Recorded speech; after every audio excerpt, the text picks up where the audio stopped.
welcome to The Rest is Classified. Today, we're telling the story of the Rainbow Warrior, a ship docked in Auckland, New Zealand, which meets a pretty terrible fate in an episode of sabotage, which I think it's fair to say goes desperately wrong. Let's start with Rainbow Warrior itself and the time. So we're in 1985. And it's the mid-80s. France is a nuclear power, and it's carrying out nuclear tests. And it carries these out in a place in the South Pacific called Mururoa. It's beautiful. I looked at some of the pictures of it. It's a kind of idyllic-looking atoll. Not the kind of place you'd expect to be testing nuclear weapons and blowing up. But that's exactly what the French are doing there in this place, which is... To say it's in the middle of nowhere is wrong because there are people and islands nearby, and that's part of the story. But the atoll itself is uninhabited, and it's 8,000 kilometers away from Australia, kind of halfway between, I guess, Australia and South America. But it's vital for the French. It's worth saying that for France, nuclear weapons are a kind of expression of sovereignty and power. I mean, they are for all nuclear weapon states, but I think particularly for the French, the idea that they have their own nuclear deterrence is very kind of central to French identity. So they take the weapons seriously and they take the need to test them seriously. But set against them is this rather ragtag group of activists who are out to stop them. The protagonists of our story, which is Greenpeace, set up in the 1970s, slightly kind of anarchic, lots of Save the Whale t-shirts, and they're busy out there campaigning for, amongst other things, a nuclear-free Pacific and an end to these tests. And they're building up their campaign. They're getting lots of publicity. There's already some bad blood between them and the French because back in 1973, another vessel was rammed by a French minesweeper in international waters near Mururoa. And so Greenpeace are out to stop the tests and to get to Mururoa, and they want to lead a flotilla to basically kind of go where the test is going to happen and stop it happening. I mean, and I think it is also worth mentioning just how much havoc the French tests have wreaked in the South Pacific. The French conduct over the span of what will end up being like 30 years, almost 200 nuclear tests in the South Pacific. I mean, they've blasted radioactive fallout over Samoa and Fiji. They've actually had islands and atolls so contaminated that they've had to be abandoned for 5-6 years at a time. And in one case, Gordon, they actually were trying to conduct an underground test. The bomb got stuck halfway down. They detonated it anyway, and it created an underwater landslide and a tsunami that killed a handful of people. So I think to some degree, I mean, it's understandable why you have Greenpeace, which I think had just been formed 10, 15 years prior, has really focused on the French and are really trying to stop and disrupt the French from conducting any more tests. And at the heart of this is this ship, the Rainbow Warrior. Worth saying a little bit about the ship because it's got a character of its own, I think. It was called the Sir William Hardy. So it was once a 49-metre-old North Sea fisheries vessel built in the 50s for the British government. And Greenpeace had found it as a kind of rusting wreck in a basin in the East India Docks in London. And they bought it for £40,000 in 1977 and then started working on it to turn it into what is their flagship, painting rainbow colours on it. For them, it has its own symbolic importance because it's the boat that they're going to take kind of round the world to carry out direct action, which is the Greenpeace way of doing things, to kind of get in the way of people doing whaling or sealing or nuclear tests. And so here we are in 1985, and the ship is heading for a big mission in the Pacific. On board are about a dozen or so people, a mix of nationalities, American, Swiss, German. Idealistic, I think would be the way you might describe them. I think, the captain himself calls them a bunch of crazy hippies. So I think that's the type, people out to change the world, basically. Set against the might of France, it really has an underdog feel even before we start talking about anything they're doing just based off the way the ship looks. And on board, there's a lot of partying and there's dancing. They're sleeping on deck under the stars, playing the saxophone. It seems from the accounts, the main thing they argued about was whether to bring plastic buckets along, whether plastic was a bad thing to bring along, and the kind of battles they had between the meat eaters and the vegans over what would get served. That was the kind of source of main tension. It's this summer of 1985. It's going to go around the Pacific Islands. It's first of all going to do a mission taking people away from islands which were actually contaminated by US nuclear tests, because both the US and UK also carried out nuclear tests back in the 50s. And then they're going to spend some time resupplying in New Zealand for a couple of weeks before then heading out to Mururoa to try and stop the test. And amongst those on board, rich collection of people. One of them a kind of easygoing, mustachioed Portuguese photographer called Fernando Pereira, who's the one who's kind of taking pictures, because the idea is to publicize what they're doing, to get the information out to the outside world. But what they don't know is that the French have had enough. And this is how they're described. Greenpeace constituted in their eyes a kind of abominable synthesis of the forces of evil. Bearded environmentalists, often springing from leftist organizations, and therefore part of the international subversion movement. They could only be wittingly or unwittingly KGB agents, while those of the movement's leaders, who were of Anglo-Saxon origin, clearly worked for US or British imperialism, with which the complicity of the Australian and New Zealand pacifist movement was seeking to sabotage the French nuclear defense effort. That's a kind of paranoid sense, which the KGB, the Brits, the Americans, everyone is kind of ganging up on the French and trying to push to undermine their nuclear deterrence, maybe to also spur the kind of independence movements in some of the French islands in this area. And that's the kind of mindset which has taken over in the French establishment. Charles Ernoult, the defense minister, is angry, and he basically wants Greenpeace and the Rainbow Warrior stopped. He wants to throw a punch, as someone puts it. So he turns to the DGSE. La Direction Générale de la Sécurité Extérieure.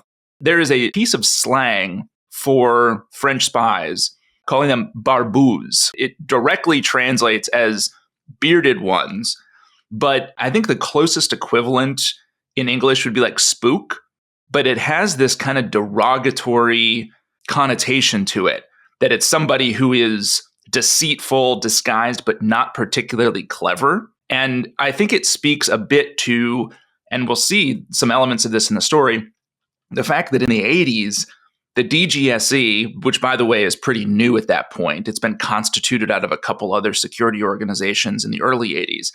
It's kind of a redheaded stepchild in the French establishment.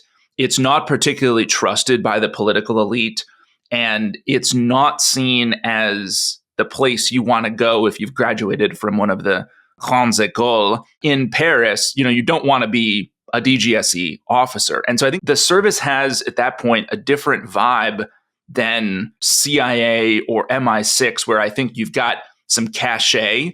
I think the French have more of a natural suspicion of kind of spies and secrecy, at least at that point. But it's a service, at least today, what you'll hear from agency folks or from MI6 officers is, it is, and I think it was then too, it's a highly capable service. This is not traveling to Paris or anything like that.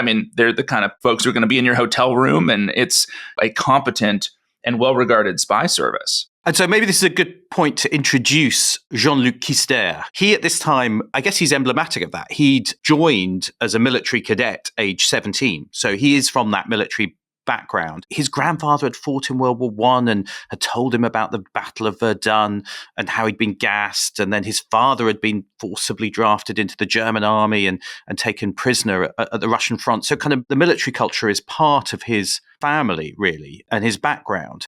And he's joined the DGSE. He's a kind of young, sandy-haired, proud, patriotic young man. He's kind of motivated by a deep sense of patriotism, by fighting the Cold War, and about the sense of defending France. And he's ended up as a captain at this point in the combat dive team of the DGSE. And he's brought in at this point in 1985 and told that his mission is to deal with the Rainbow Warrior. And it's interesting because he seems to be cautious about it, at least from his recollections. But he's told, well, it's because it's been infiltrated by the KGB. And that seems to be the kind of way of convincing him, which I guess, it's like, I think we'll see that time and time again. Things are put through the lens of the Cold War often to justify them. Is there some truth to it? So I think what there's some truth to is that there were people in the French state who were convinced that Greenpeace had been infiltrated by the KGB and were being kind of backed by the KGB, and it was all part of a plan to stop France having its nuclear deterrent by pushing independence in the Pacific. But I don't think there's any truth in the sense that there was, a KGB role. There wasn't a KGB agent running the Rainbow Warrior and running that campaign. That's not true. But the perception, I think, the feeling that there could be was something that might have been there in some parts of the French state. And certainly they seem to be using it with Jean-Luc Kister to try and persuade him, basically, because clearly he's a bit unsure about it seems, when it comes to dealing with this boat, because it is, after all, just a bunch of environmentalists. I agree with you on the specifics of the Rainbow Warrior point. It's not like it was that boat or the people on it were specifically a front for the KGB, but it is true that there is kind of a broader, I guess, at this point in time, anti-nuclear movement that has real legs in Europe. I think even in the early to mid 80s in London, there were gigantic assemblies and protests of, Londoners against nuclear weapons use or testing in the British establishment. So you kind of have this, I think, bigger movement that the KGB is doubtless trying to influence and kind of shape, right? Even if it's not specifically running the Rainbow Warrior. I mean, it is true, I think. And it's, again, this is not to say that what happens next is justified or is somehow, targeted against actual Russian assets or anything like that. But it's got to be the case that, that's right out of the KGB playbook, to use an anti-nuclear movement that has legs in the West, try to feed it, nurture it, shape it. It's just sort of a classic KGB playbook of disinformation and misinformation and sort of influence operations, right? Yeah, but then also those who are opposed to these anti-nuclear movements, it's a classic thing to go, well, this is it's all KGB and the whole thing is backed by the Soviets, and to try and use that to have a justification to often spy on these movements and act against it. So I think it's a mix of reasons with the French. And I think, the kind of KGB stuff is really only part of it. I think there is actually a deeper animosity towards Greenpeace within the French state. It's really interesting because when they're looking at what to do, they don't want to just kind of contaminate the fuel and stop it sailing, or kind of mess with the propellers. The plan that they come up with and what they call on Jean-Luc Kister to do is to coin a phrase, stop the boat, is to sink it. They want it dealt with firmly, and that's the idea. And it's been quite an operation because they've worked out they need to know what the itinerary is of the Rainbow Warrior. So months before, they actually put a spy inside Greenpeace. So in New Zealand, in their office there, and it's a 33-year-old French woman turns up, who goes by the name Frédéric Bonlieu. So she arrives at the offices in Auckland, and she's got a letter of introduction from the London office of Greenpeace. And she said she's a scientist, but of course she's not.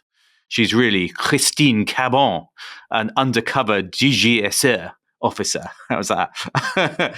By one account, she'd been invalided out of a commando unit after a parachuting accident, joined the Secret Service and was a kind of specialist in deep undercover work, and had infiltrated the PLO, the Palestine Liberation Organization in Lebanon, and then had plastic surgery. Now, those were the kind of exciting reports at the time about what she got up to. I'm not sure all of that may be true, though, but that was the kind of the sense of mystery that surrounded this woman. When actually, when you look at pictures of her, she just looks like a kind of 33-year-old scientist who's turned up at the offices, and her job there is to kind of work her way into Greenpeace. And she does that pretty effectively. And she has occasionally some views which I think some of the other Greenpeace people think are a little bit more, conservative than maybe the traditional kind of bearded environmentalist activists who are around her, so she's kind of not entirely against nuclear weapons, which, in Greenpeace, you think is a bit of a giveaway. This comes up in conversation with Greenpeace someone members. remembers that afterwards,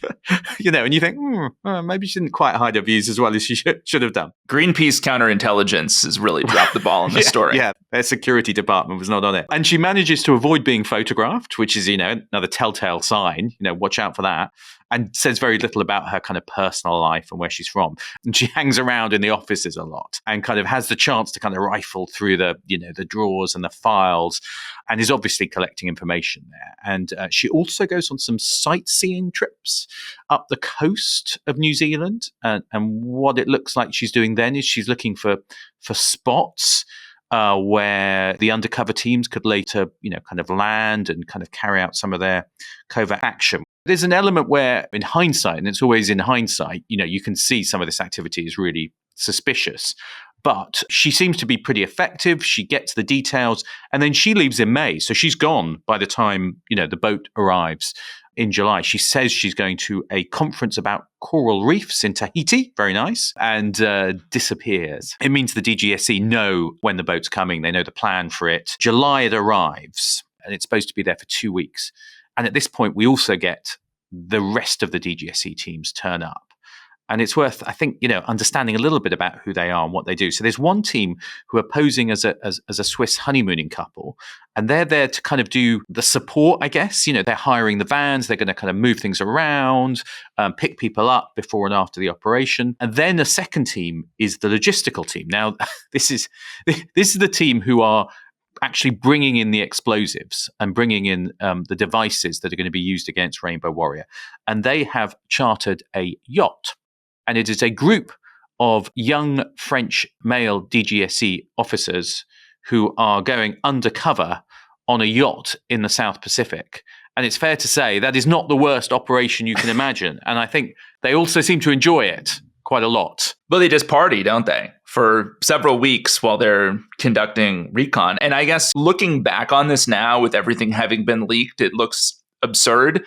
But to, put on my sort of DGSE apologist hat here for a second, which I will then remove in a few minutes, there is a world where you look at this and say it actually makes operational sense for them to be out there at clubs kind of living it up a little bit, because that's what they are. They're tourists visiting New Zealand. But hang on a sec. These photos of them, some of them with their shirts off, these kind of strapping young men, and they're going around the bars and the bedrooms, it turns out, including at one point the partner of a New Zealand policeman, I think. Not a good look, yeah. Which is not a good look. And, getting their picture taken. And I mean, that is going to get you noticed and get you remembered. But they're living it up while kind of bringing in the actual explosives. And then you have the third team. And the third team is really the dive team.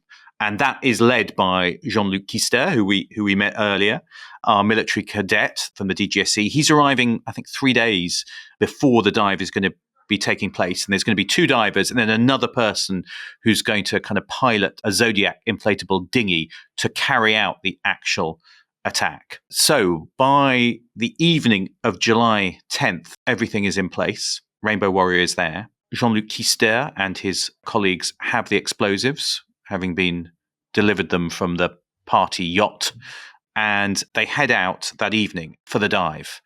It's worth saying at this time, it's July, but of course that's winter in the Southern Hemisphere, so it's dark already in the evening as they go out. It's cold. They are linked together as they kind of go off the dinghy by a strap about 1.5 meters long, the 2 divers, so that they can find each other, because they're going to be operating in total darkness and they can't use torches or anything else. And with them, they're carrying these limpet mines, which seem to have been specially made, I think, for the job. It's basically a mine, an explosive that has a magnet on it and allows you to stick it to the bottom of a ship. But they go down there, and Jean-Luc Kister kind of feels the hull. It's covered with small growths, kind of seaweed, seashells on it.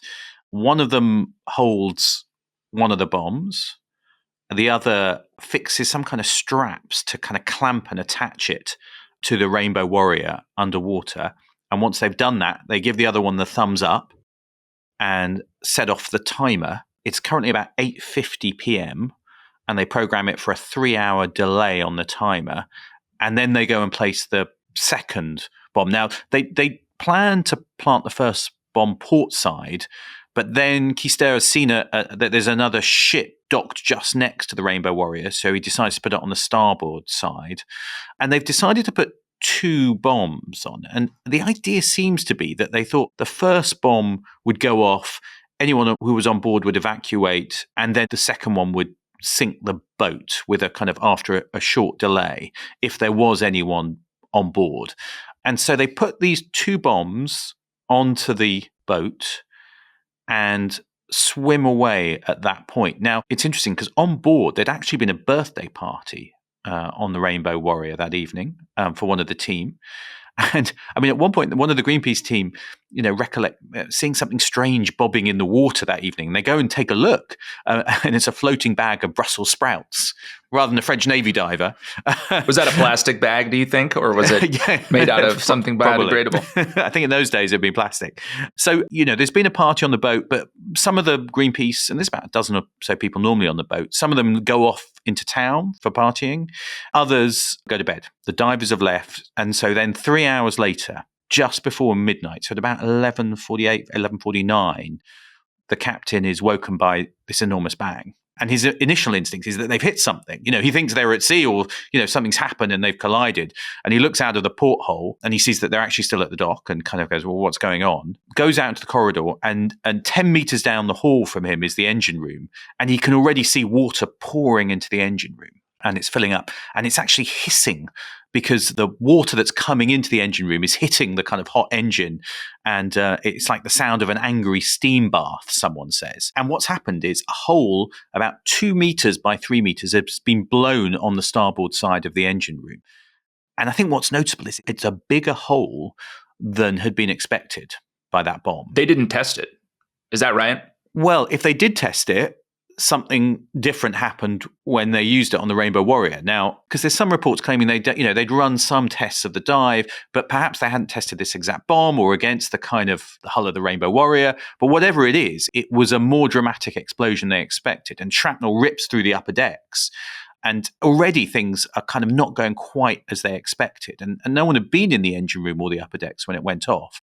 But still, already this is kind of going south from the French plan. And then just a minute or two later, you get the second explosion. 2 thoughts on this. One is that in these kind of operations, it seems like something always probably goes not according to plan, and you sort of have to plan for that. So you would think, and I would think, without getting into any specifics, just based off of some knowledge of how Western security services fabricate explosives today, I would have expected there to be a lot of testing if they're really serious about not killing anybody.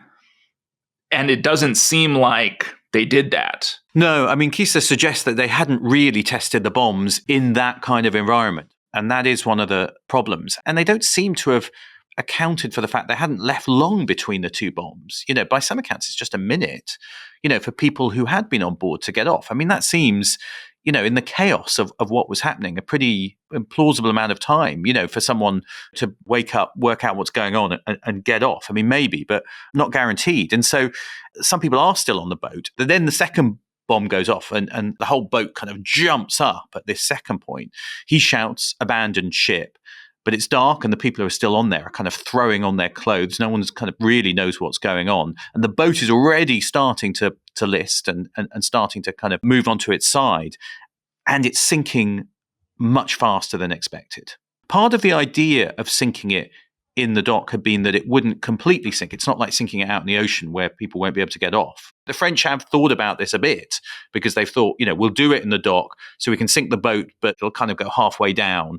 And people should be able to get off, but it's sinking faster than expected. So those who are still on board scramble onto the wharf, watch, the Rainbow Warrior basically go down in 40 seconds or something like that. A matter of seconds, it's going down. And at that point, they realize that someone's missing. And it's Fernando Pereira, the photographer on board the Rainbow Warrior. Well, maybe there, Gordon, with the Rainbow Warrior at the bottom of Auckland Harbor, we should call it. And next time, we will get into the manhunt for the perpetrators of this bombing and really describe how it all unravels for the French intelligence service, the DGSE, on The Rest is Classified. See you then.